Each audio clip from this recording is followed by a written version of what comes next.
It is the Riot Podcast. This is the Friday, November 3rd edition. And before we get into the podcast, I thought you might like to know about some other podcasts you don't care about. That's how every other podcast starts out. So maybe we should do that too. What do you think? Talk about another podcast? Well, it's not. I mean, normally it would be like a produced thing of like, listen to the people talking about politics and economics and in a very specific niche way. Listen now on iHeart or whatever. Yeah, it's like one of their sister podcasts. Yeah. We don't have any sisters. We do, kind of. But the Riot Interviews podcast. Yeah, the RadioU Interviews podcast. You can subscribe to that. But I just don't understand why. They just did what they do. I don't understand why if I'm listening to a sports podcast, they're like, and listen to this person talking about history or whatever. Well, they're forced to do that. But they're not choosing to do that. It's very ineffective advertising because they're not related at all. But if that's it was what like, listen to this other is. sports podcast that's related, then maybe. That's what all advertising is. It's never related. It's supposed to be targeted. Scroll through It'd be much more any effective. TV. You turn on your TV and you see commercials, man. It's just all over the place. It's State Farm to McDonald's to BK to something else. Well, it's crazy. those are wide-ranging in many cases. It's like if you're watching football, you probably are hungry. McDonald's. But if you're listening to football, you probably don't want to listen to some podcast that has nothing to do with it. They're just forced to do it, man. Yeah. It's cross-advertising. It's free advertising for them, too. That's the biggest part. That's why we're better, though. That's why we're better, because we don't do that. We just did that. But we don't normally. But we wouldn't normally do that. One time. And we only did it to point out how we never do it. And we won't again. We will again. Today in the podcast, we talk about the richest things you've seen people do. And Isaiah and I have never done any of them. We also talk about why people feel unsafe when they're out and about at night partying, and why Isaiah and I a very roundabout way where we could help. We could make people feel all right. Mm-hmm. We also talk about men's hair loss and why if you're currently trying to get your hair back, you may be in more trouble than you even realize. And if you have any thoughts of losing your hair, the time to act is now. It is. No matter where in the stage of hair loss you are. You might not have even started, but the time to act is now. That's the podcast. Enjoy. We'll catch you guys soon. Have a good weekend. You won't hear a show like this anywhere else. And that's probably for the best. The Worst of the Riot, RadioU. A home was recently raided that allegedly housed a meth lab as well. So good to get that. A bunch of not only the meth, but fake gun, piles of cash, a bunch of valuable gemstones. They got all of that off the streets. In the raid, they also authorities seized about $130,000 worth of Legos. That's an interesting combination. Yeah. That's a lot of Lego, too. That's probably like 6 sets, $130,000 worth. They say it was 1,130 boxes of Lego sets that authorities, although they cannot confirm or deny, they're not sure if the Legos were obtained legally, if they were, just purchased at Walmart, or if they were stolen in some way. They don't know, but because it was so much and they took up so much space, they felt justified in confiscating them and framing them as proceeds of crime. Why do you think at this meth lab they had so many Legos? Well, it seems as if that's what was funding their operation. You think so? Probably selling those on the side. Yeah. Which seems like a really odd thing to steal and sell. Well, you've said this, right? Your parents, you have inside information, not on the meth part, but on the Lego part, is that your parents have a toy store. They have toy stores, and they sell Legos, and you have to, but there's not good profit margins on Legos because they're expensive to begin buy. with. Yeah. But if you're just stealing them somehow, then you can give a small discount.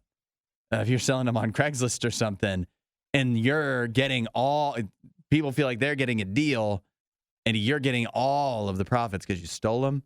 And Legos are expensive. Yeah. So that makes a lot of sense that they be able to do this. With the holidays coming up too, people are probably looking for gifts for little Johnny.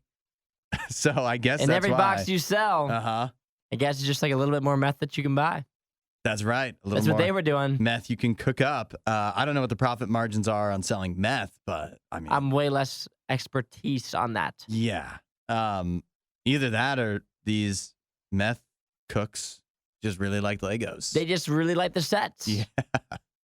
They were like, you know what? If we're going to be thieves and steal, we might as well steal something we want to play with. Yeah. And we can't just, we're holding up here in this meth lab. We can't cook meth the whole time. Yeah, exactly. Like you think about the free time they'd have. Yeah, we got to have some fun too. It keeps our minds active, but we're playing at the same time. Having fun. Yeah. It can be for kids or adults. You think about if you're just working a meth lab, I mean, the hours in the day that you're not having to do anything. Yeah. You're just relaxing. And yeah, working for yourself. You got to decompress. Yeah. Legos. As entrepreneurs do. Great way to do that. Well, now those Legos, fortunately, are off the street. I am curious now, does the police get to auction them off then? They probably do. Yeah. Or they just keep them and play with them. And, or they'll donate them. That'd be the best thing. It's almost Christmas time. Yeah, that's right. Give them to someone, some kids in need. The only thing Isaiah loves more than the riot is himself. Someone who probably still lives with his mother and hates himself. You're listening to The Riot on Radio U. Have you ever, you haven't had to take any hair loss drugs? Am I allowed to ask that? You can ask me that, yeah. Because the answer's no. The answer, yeah. If the answer was yes, then I would say don't ever ask me that on the air. Mm-hmm. But I've got pretty thick hair.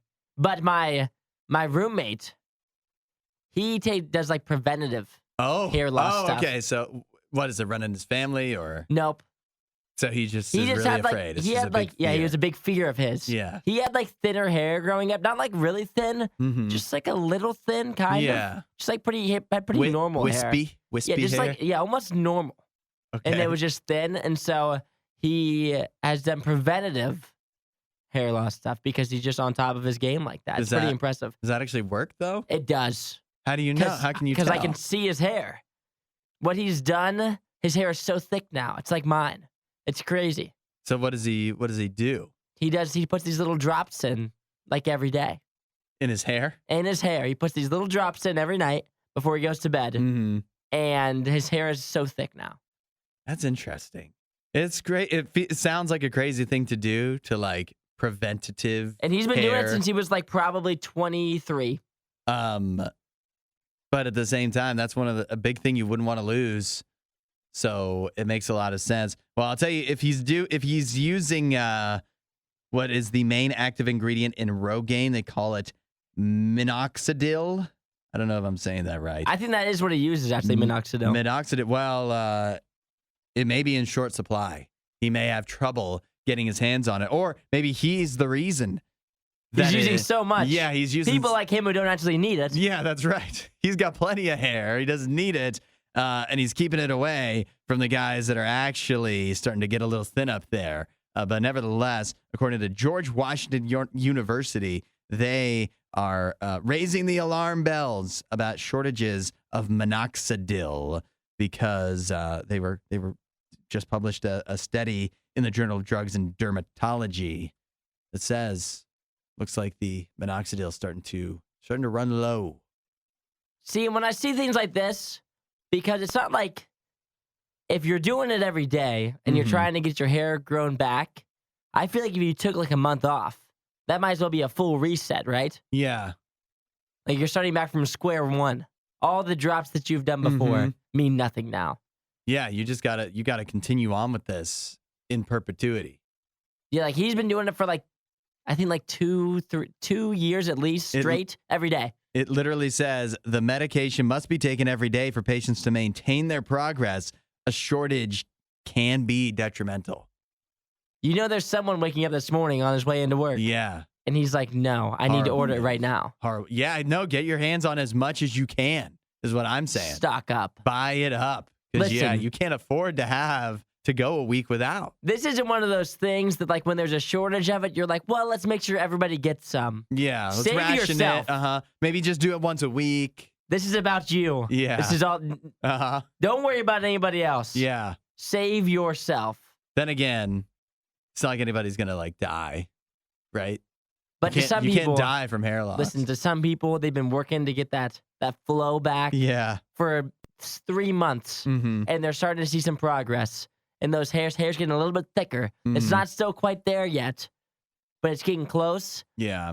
And all of a sudden, you could go right back to square one. And to some people, losing their hair is worse than death. And this is the other thing too, is usually when you start to lose your hair, if you get on this early, then you can save it. Yeah. But if you wait too long, there's no saving it anymore. There's nothing to save. And so if you misstep here for a month, and then all of a sudden you regress, you may not be able to get the progress back that you've made. So we're telling you right now, there's supposedly a shortage of minoxidil, Rogaine. You go out there, you buy up as much as you can. Otherwise, you go out there, you buy as many hats as you can. One or the other. We're not sure who behaves worse, the Riot or their dogs. I don't even know how to behave like a real human being. The Riot, Radio U. Now, if you're going out this weekend, odds are you're going out to party, have a good time on Saturday night. Odds are you're going to feel unsafe doing it, apparently. This is surprising to me that literally 50% of people, according to a new survey, feel unsafe when they are out partying. And that number is even higher. If you're under 24 years old, it's 62% of people that feel unsafe when they are out and about partying on a Saturday night. Isaiah, what is your advice for people that feel unsafe when they're out trying to have a good time? Like, how can you have a good time if you're feeling nervous the whole time? It sounds like you're in the wrong spot. If you had to ask me, if you don't feel safe, why don't you feel safe? I'm trying to find in the study, in the survey, why most people don't feel safe. 48% of people say they find security intimidating. And so for many of them, they would not want to approach a security guard with their problem. Apparently, if they're feeling unsafe for another reason, they're not feeling protected either, is part of what they are theorizing here in this study. What they are putting forward is that people don't feel protected by the people that are there to protect them. Well, I can imagine that. I feel like maybe like the bouncer scene is probably a little bit intimidating. Somebody working the door. Well, that's part of their job. Yeah. They're supposed to look intimidating. Maybe the bouncers are thinking this. They're like, yeah, it is so difficult. I have to look intimidating to people that need to be intimidated, but also look welcoming to people that need to be welcomed. And I just, it's a tough balance to strike. They might not be as good as being welcomers. It's not like if you're walking inside, it doesn't feel like you're walking into Walmart and they're like, hello, what would you like to find today? Yeah. They're usually like, you're not dressed appropriately to be in here. They never get to be the good guy. They're never the good guy. Yeah.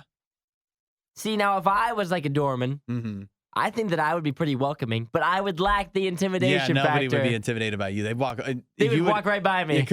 Nobody would be less safe than if you or I was a doorman. No, that's so right. They would be like, the people who are walking inside would be like, I feel safe. They wouldn't even say I feel safe. They would say, I feel welcomed. Yeah, but no way I feel safe because he's not stopping anybody. Yeah. People don't even need a weapon to intimidate us. They're just their fists. That's all they need. Like, imagine some guy trying to get inside and not being like, those shoes ain't going to kick it tonight, buddy. Yeah. Keep it stepping. Yeah. It wouldn't make a lick of difference. Gym shorts, buddy? Yeah, right. Really? Down the street. Yeah. I think there's a place for you. You're not getting in here. A couple blocks over. You know what? They wouldn't even need a weapon to intimidate me. Like if I was a doorman, they would need some angry words, some unkind, a grim look on their face, passive aggressiveness. Yeah, is all it would take. And all of a sudden, they're getting in and they're allowed to cause whatever havoc. Because I would not be helpful in any way. Yeah, so, I always think if you feel uncomfortable, you need to go somewhere else where you do feel comfortable. Maybe it needs to be a two-man attack at the door. Then Oh, a maybe two-man for attack. security, you need Two medium-sized guys. I was gonna say one big guy and one tiny guy like us. Oh, got tiny it. friendly. You're one right. tiny friendly, one big angry. That's better. Yep. And then boom, then everybody feels. And then like our job would be to have a rapport with the big, intimidating guy, so people would feel like they could come to us, and then we could be like tug on. Hey, Mister, Mister, can you help? We'd be the go-between. David asks, is there a male/female breakdown on the safety report? Yes, 90% of the men felt unsafe. What? No, I'm just joking. Yeah, If I had to guess, it would probably be the majority no. were female. I was thinking the majority of females feel unsafe, and then many men as well. And yeah, as a female, you're right to feel unsafe. I feel more intimidated by the door guys than I feel like the ladies do. Yeah. What are they going to do? Beat them up? They're Right. going to beat me up. Yeah, right. But they have other When worries. they have other worries. Yeah. So they're not worried about the door guy. That's No. the last of their worries. He's intimidating me. To them, what's he going to do? Kick them out in a really nice You're way? scared before you even get in the door. Yes. And then they're scared when they get inside. Yeah. And then a whole myriad of other things. But when they get kicked out, they're like, all right, you have to go. If I get kicked out, I get like thrown. I get thrown on the street. That's right. They spit on me into when I trash leave. cans like a cartoon character. Yes, they stuff me in the locker as I leave. This is why I don't go out. Disinformation, mispronunciations, bad impressions. That's Hudson. This is The Riot on Radio U. We need a new segment. I think we should call this a new segment on the show. Something like plane fight. About people getting into arguments on planes, since it happens so often. And the stories that we do wind up talking about pale in comparison, just in sheer numbers, to the stories we don't talk about. There's just so many fights going on planes. This one, though, has a viral video to go with it, where the whole argument seems to come down to it's a lady with a southern accent yelling at some people behind her. She's saying, the whole trip, she keep pushing my seat. And then the couple that is sitting behind her is like, well, you're reclining. You're reclining your seat. And she's like, I'm allowed to put my seat back. It's a big debate. Where do you stand? Are you allowed to recline your seat on a plane? That's a good question. I lean don't recline. I'm not a recliner.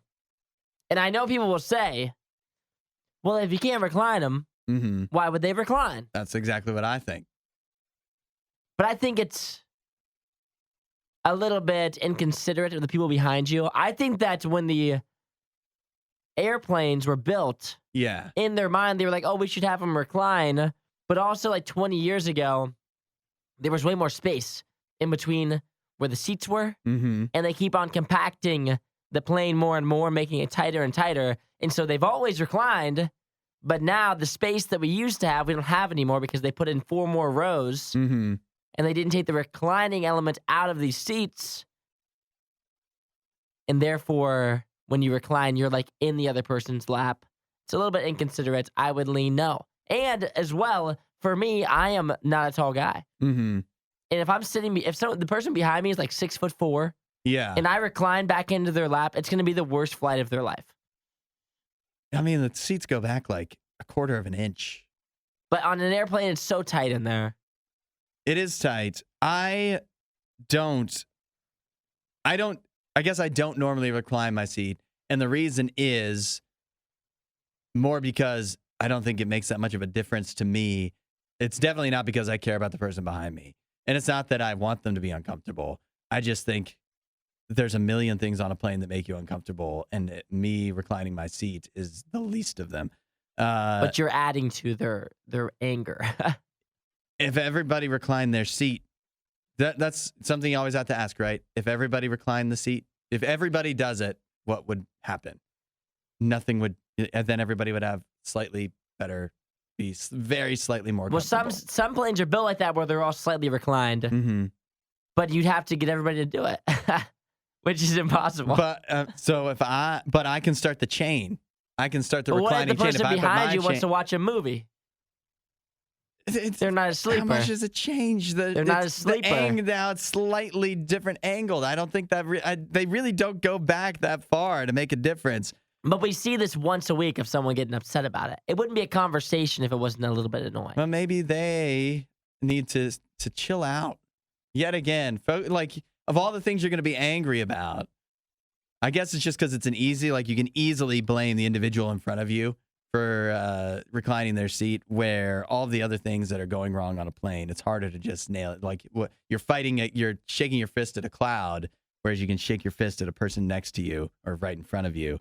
I'll tell you that as we debate this, so do even etiquette professionals, because I have Diane Gottsman.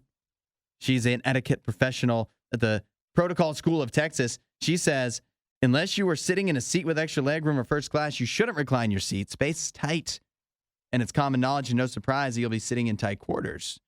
But then Julia Steve Boyd is an etiquette coach from Switzerland. She says, it can be irritating or uncomfortable for the person seated behind. However, it's completely reasonable to recline your seat if you want to. Nobody can agree. You also think, how can you use your tray?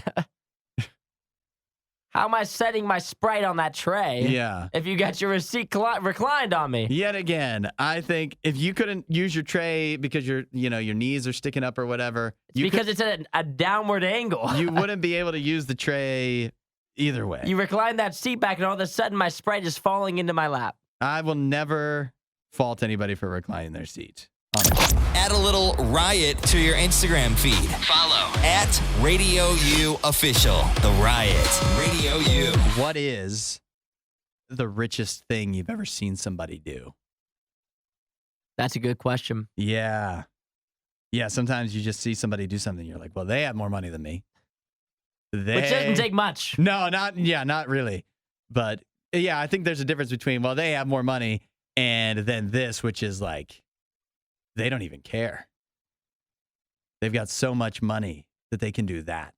We're not looking for, like, one time I saw someone at Panda Express throw away their uneaten spring roll. Yeah. That's not the kind of level we're looking That's for. just here. wasteful. Like, yeah, they would probably have more money than me if they're willing to do that. Mm-hmm. But I'm looking for a little bit more than that. Yeah. So text in 877-2-RADIO-U. I do feel like this one is one that I feel like I need to think about a little bit. I don't know if I have an instant one that stands out, except, okay, here's a good one. My wife's parents recently in town. We went out to dinner with them, and her dad paid for all of us. That feels like a parent thing. Yeah, that's a rich move. I hope I'm rich enough for that one day. Hope I'm rich enough to pay for more than just two people. That's like at a dinner at a nice restaurant, right? Yeah, rich families. That feels like what they would do. You're just their second child. That's what everybody does every Friday. They go out for dinner if you have two kids. It's a rich move.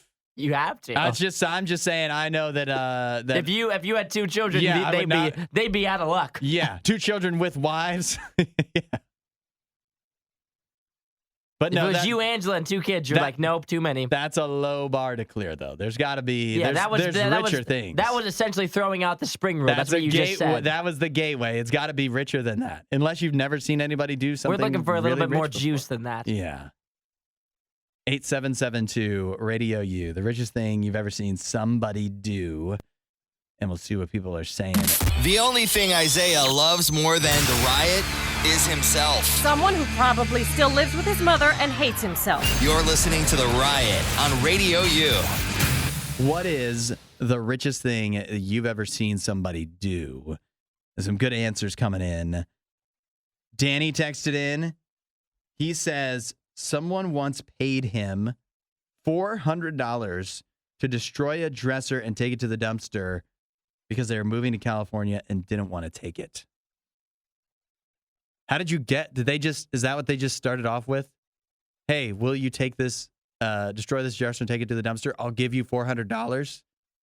Probably. Or did you negotiate that? There's no way what's he saying? No, 100 more. 100 more. Did they start at will you do this? And Danny said, no, I'm busy. And then they said, I'll give you $400. I'm sure they've led with the $400. They just led with the $400. If they're willing to do $400, they probably didn't even think about it. Yeah, that's a wild amount. A lot of friends would just do that for free for you. But if you're moving, He's not doing that for free. No, but Danny knows better. $400. I like that.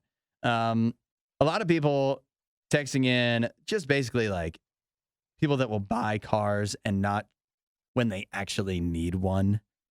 As in like, I had a friend buy a car, then buy another new car because the first one wasn't white enough when the sun hit it, for example. I also have here, this is a good one. Heidi worked at a restaurant. When a group of 10 came in, she took their drink orders and asked if they wanted to put in appetizers too. Well, the guy that was in charge of ordering was like, yeah, put in appetizers. She goes, which ones? He says, all of them. That's a pretty big move. Wasteful. For 10 people? All of the appetizers for 10 people. And here's Jenna, who says the owner of her company gave her a budget of $500 in gifts for a potluck contest. I guess he was just like, hey, I don't know what people usually spend on this, so here's $500 for like a small company's potluck contest prize. That feels right. 500? Depends how big the company is. And how You many can just write that prizes off. are you given? You just write that off.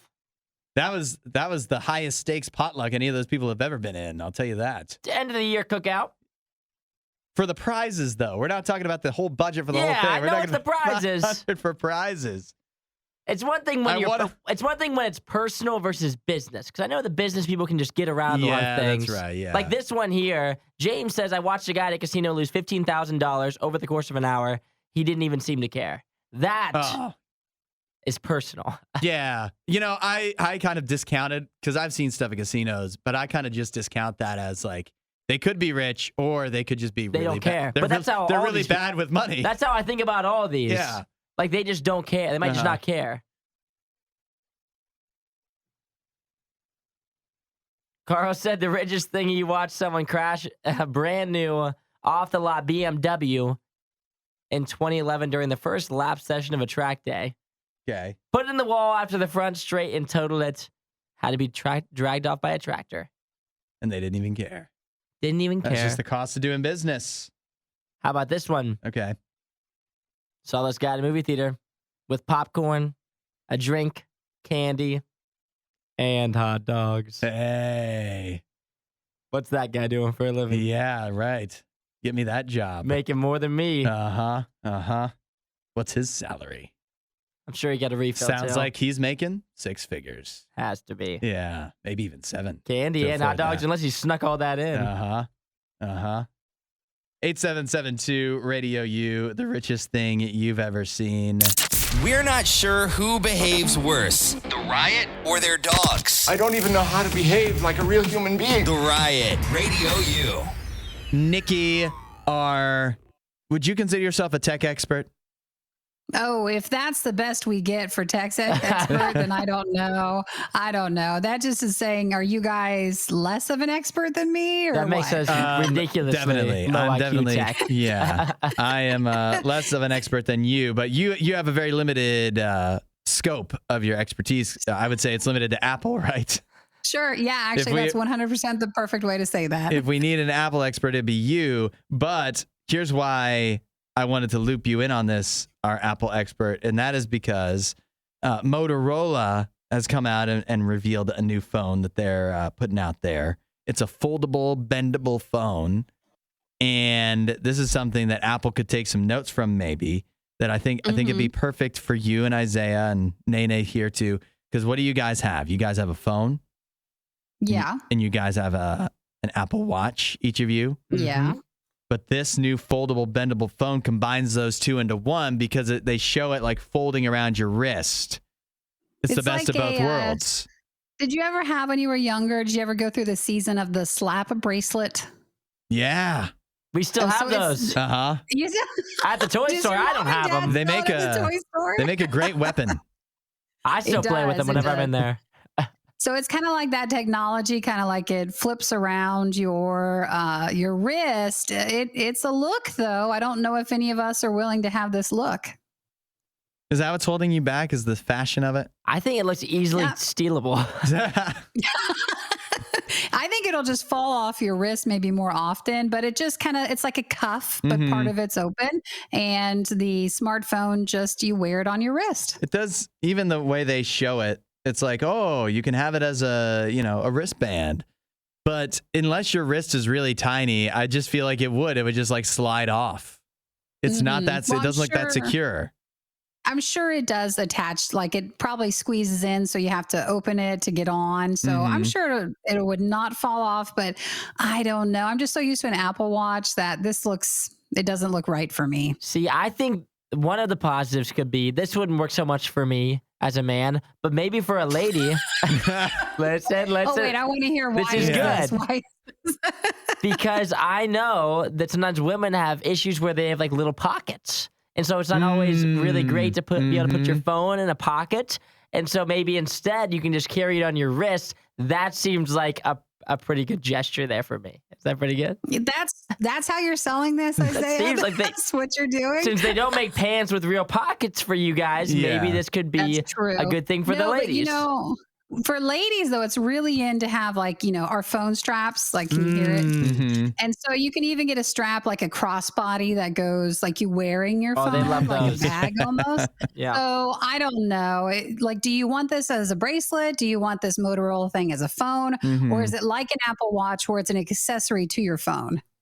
Because you have Motorola, Hudson. I do have a Motorola So maybe you phone. need this. And the Join the crew. only way my phone could get better is if it was foldable and bendable. Wait, so Hudson, put your wrist up to your, like it's on there and be like, how does it look? Yeah. What do you like this fashion right here? Does this look nice? It looks good to me. Yeah. Oh, It looks like I'm modeling fancy. like they do at the jewelry stores. Yes. Well, I don't know. Maybe out of all three of us, you could look at the Motorola watchy, slappy bracelet phone thing if you want. Yeah, I'm not this. You know what? Like we said, I'm not a tech expert. I'm not up on this stuff. So maybe like 4 years from now, I might get this. If you had this, it would actually be hilarious, though. Yeah. You're just slapping it. When it's You're free. right. The truth is that if you see somebody with this, you're just going to be like, Get a life, like just have a, why do you have to have a weird phone? Just have a normal phone like everyone else. This is the phone that like little kids are asking for, though, because it's a slap bracelet thing for their wrist. Little kids want this. Maybe not for adults. Maybe it's for children. Now, see, I don't know though. Based on the stuff that they're telling us about this Motorola, watch wrist phone, I don't know if it opens up like the foldable phones. So I don't know if you can technically I think it just fits you like a slap bracelet, but I don't think it opens and closes completely like a flat phone. And Motorola had the flip. That was their thing. Right. They couldn't figure out the slap, but they could figure out the flip. I want Motorola to just listen and be like, there's a lot of going on. I don't think we're committing to it. So I think it's a pass, but it's sure nice. You're right. It's tough when they come up with this is amazing technology in a way. We've never had phones quite like this. And for all of us to not be like, whoa, we're all like, Well, yeah. do we really want it? Very quickly able to come up with a lot of reasons why we don't want it. Yeah, well, they do say too, the more the phone flips and moves and folds and bends, the more likely there is to be a problem with the screen over time. Yeah.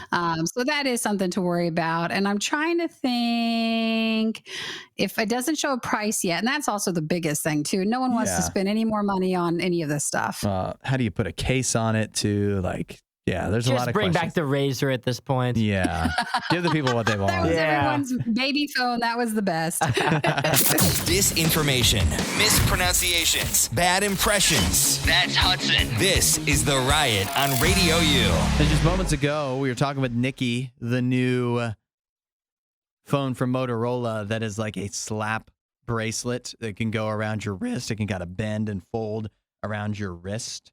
We did get a text in from Tommy who says that it wouldn't fall off of your wrist because it has a magnetic wristband that goes with it. But then, what's the point? If you need that, if it doesn't just stay on without the wristband, makes me question. But talking about Motorola, and you brought up the Razor. Do you remember your very first phone that your parents let you get? I do remember mine because it wasn't that long ago. Yeah. What was it? Mine was the iPhone 6. That was the first one, huh? You Yeah. you didn't even have to go Isn't through that crazy? You didn't have to go through a flip phone phase. I had a flip phone for a short period of time in middle school, but that was just for like when we would go to the fair in the summer and my parents needed to get a hold of me. Uh-huh. But my first true phone was the iPhone 6 when I was a sophomore in high school. So that was how many iPhones ago was that? That's like 9. Yeah. 9 iPhones. It was about 9 years ago. Yeah. Because I would have been about 16. Mm-hmm. I got my first phone Christmas of the year that I started driving my sophomore year. My birthday was in the summertime in July. Yeah. 6 months later for Christmas, I got my first phone. So for 6 months, I was wheeling and dealing, no phone. Nice.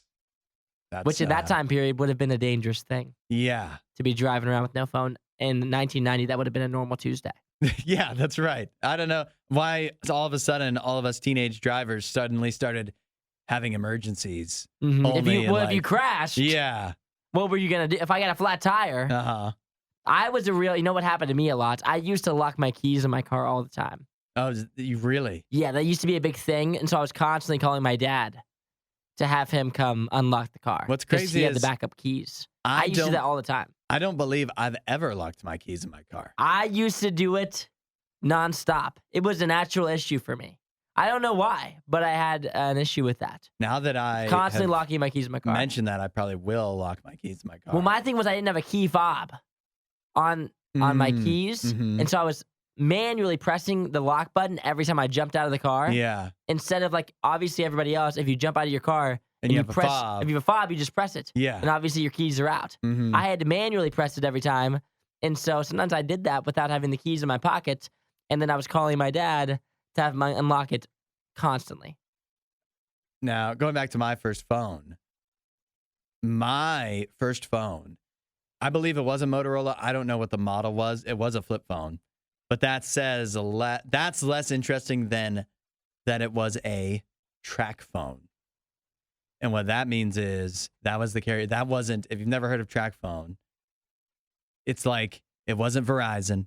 It wasn't Sprint. It wasn't even Boost Mobile. I had me and my family, this is my whole family that had phones, which I guess at that time was me and my mom.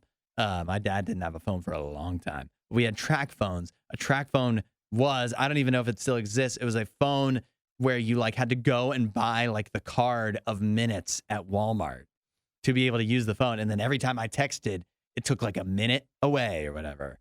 And you weren't texting much. No, I wasn't. Who were you texting anyway? Yeah. That was my first phone. I remember not very useful. The first one I remember my mom having, she had like one of those yellow Nextels. And that I remember vividly. It was like Bumblebee in a phone. I hated those phones. I thought it was awesome. I hated them because my neighbors, I mean, lots of people had them, but I know particularly my neighbors, and we lived out in the country. It's not like they were right next door up on me, but they'd be out in their farm using the walkie-talkie thing. So it'd be like, and I just hear it constantly. It was loud, echoey, annoying. I don't know who they were walkie-talkieing. Add a little riot to your Instagram feed. Follow @RadioU Official. The Riot. Radio We were U. talking memories of your very first phone that your parents let you get, or maybe there could still be some people that didn't get a phone till after, like they were 18 or whatever. You had to get it yourself. Anyways, Regina texted in. She said she used the "what if I have an emergency while I'm driving" excuse to talk her parents into getting her first phone, which was a Motorola Razr when she was 16. Get this. She didn't actually get her driver's license until she was 17. Nice work. Yeah, well, nicely done. You can't drive yet, but what if when I can? There's an emergency. I was thinking that the irony is for me too. I didn't use that argument. That was not something that came up, but that's what everybody said. Like when you're trying to get that first phone. What if I have an emergency? What if I run out of gas? At least if you get your first phone, like, when you're around 16 now, I feel like more and more getting their first phone when they're like 10, 12, 13. but before you can drive. For me, my first phone is, in a sense, responsible for me getting in a car accident while driving. Why am I not surprised? Now, I know what you're thinking. Was I texting and driving on my flip phone? Of course not. Well, what did happen is that my phone was in my pocket and it was vibrating. It was going off like crazy. I don't know if somebody was calling me or what, but it wasn't like, let me look what's going on my phone. It was just my phone kept vibrating. Let me get it out of my pocket so I don't have to keep feeling it vibrate. And as I kind of like, that distracted me enough when I was going around a corner to cause me to get into an accident there, go off the road. Not good. Totaled my parents' van. Lucky to make it out alive, actually. That sounds exactly like what I would say if I was texting and driving. My parents asked me what happened. It's exactly what I would say. Well, it was in my pocket. Yeah. Like a responsible adult would have it in his pocket while driving, and it was buzzing over and over again. So I thought it was an emergency. Went to pull it out. That second of me losing concentration, as much as I didn't want to pull it out, I had to, because I assumed it was one of you guys trying to get a hold of me. And then I lost control. Yeah. Straight into the barrier. Listen, if actually it was into a ravine, but if you think texting and driving is bad now, I think we could cure it by giving everybody who drives a flip phone, because it's impossible. Even though that was a bragging thing back in the day. I got T9 word. I can text with my eyes closed. So people would still try it, but I wouldn't, because I know I couldn't. It'd be way harder. It would be very difficult. You'd be sending all kinds of nonsense to people. It's like voice to text now. You just can't trust it. Yeah. The only thing Isaiah loves more than the riot is himself. Someone who probably still lives with his mother and hates himself. You're listening to The Riot on Radio U. I've got an idea for our next food fight, Isaiah, something we've never done, I don't think. I think we should do Dunkin' for our next food fight. Dunkin' Donuts? Uh-huh. I like Dunkin' Donuts. A couple new ones actually have opened up around here, and they have their new holiday menu already out. They've got loaded hash browns. Oh, you're talking about breakfast. I thought you were talking about donuts. No. I was gonna get maybe loaded hash browns, and definitely they have like a new cookie, like some kind of Christmas cookie coffee thing. Yeah. I see the loaded hash browns. They look good. Yeah. They look like kind of tater tot-esque. Yeah. What a way to start your day, with like cheesy bacon fries, basically. They've got their new spiced cookie coffee. Yep. Featuring brown sugar and vanilla flavor. Notes paired with creamy oat milk. Oat milk. I'm not really a fan of oat milk. No, I don't know. We'll find out. We may find out. I guess kind of now it's like Chekhov's donut. We can't say it and then not do it. So they have their new loaded hash browns, their peppermint mocha signature latte. That's more up my alley. Yeah. They also have the toasted white chocolate signature latte and the triple chocolate muffin. All right. Well, we'll work on that for next week. And if you have a food fight suggestion, 8772 Radio U. Now, earlier today, we played our New Music Friday game where, Isaiah, you have to try to write the lyrics for like new songs from new Radio U artists that are out today. There's one other major new song that is out today. Not from a Radio U artist, though, but it is from a little band called The Beatles. Heard of them? Yeah, from Liverpool. They have a new song out called Now and Then. And even if you are only vaguely familiar with what has to be considered the biggest rock band, the most famous rock band of all time, you probably know only 2 members of the Beatles are actually alive now. There used to be 4. They broke up, I believe, 52 years ago or so. That was before any of them died. Now, 2 have passed away, and yet they put out a new song that features John Lennon singing. They did it with the power of AI. This is a previously unreleased song. I guess some of it was probably recorded, maybe. I don't know. And then they used AI to kind of fill in the blanks. And so this is an official Beatles song that they wrote back in the day. And now, 50-some years after the band broke up and after multiple members have died, they put out a new song. Pretty amazing. Does that feel morally right? I think if the I guess if like the estates of the, Yeah. if everybody signed off they're on cool it, with and like it. Paul McCartney's still alive, Ringo. If You they, think about like, because they're using like John Lennon's voice, but what if he Yeah. doesn't exactly endorse them using it? The band broke up. yeah, I don't know. I guess if his family is probably His fine with family's it, cool then- with it. They're like, go for it. Yeah, and there's got to be a lot of money to be made, so I'm sure that's why they are fine with it. It's pretty amazing the technology can do this. I listen to it. It's not the same because it sounds too new. It sound like, even though it's them singing and like it's old, it has old aspects, but it sounds too new. So it doesn't sound so new that it's like if the Beatles were still making music today, because they have like the voices of what they sounded like 50 years ago, not what they sound like the ones that are alive now. Ain't it kind So of it's crazy? it's very messes with your mind. Isn't it kind of crazy that like if you're great in like 20 years, like if your great great grandfather Mhm. was like The Weeknd or something, you could just use his voice in AI and just like make new music and be like a millionaire. That's like that's what we're That's what headed they're doing. towards. Yeah. They're No, like, well, my grandfather's John Lennon, so if I want to come out with a new song and use his Yeah. voice, I have the right to do so. 80 years from now, Taylor Swift's great great grandchild, It's gonna be so she's gonna be rich. like, I found this. Yeah, she wrote this little thing on a napkin she sneezed on, and I turned it into a song using AI. Every artist should just write 1,000,000 songs before they die, Yeah, and then their grandchildren can just use them forever. just gobbledygook because AI can fill in the blanks. Mm-hmm. It's pretty amazing. And people are listening. I mean, yeah, it worked on me. I listened to it, and it wasn't even bad. Okay. Yeah. Find more Riot content online. Riot.radiou.com.